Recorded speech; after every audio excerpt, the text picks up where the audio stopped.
คนอย่านั่งแบบนี้เพราะว่ามันอันตราย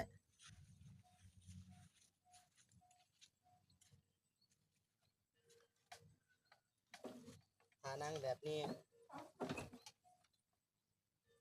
อุปกรณ์ที่เฮาหลากมามันสิแทงหัวเฮามันสิแทงเอวเฮามันสิแทงหลังเฮา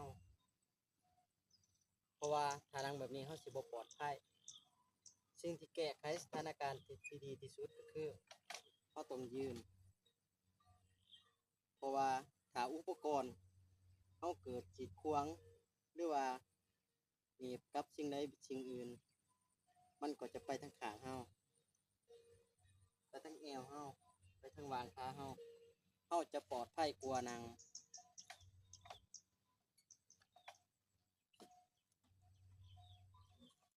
นี่ก็คือวิธีการละเกินของชาวกสิกรเห็ดน้ำตาลของเฮาสิ่งที่อันตรายที่สุดก็คือปลายของเกินที่ว่าแหลมๆเนี่ยมันจะแทงหลังเฮาและอุปกรณ์ตาหรือว่าน้ำเป็นสิ่งสำคัญเลย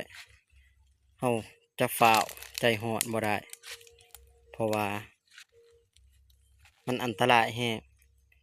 มันสามารถที่จะแทงเฮาได้ตลอดเวลาถ้าเฮาบ่ระมัดระวังเพราะว่ามีแต่ปลายแหลมหรือว่าน้ำทางนั้นเลย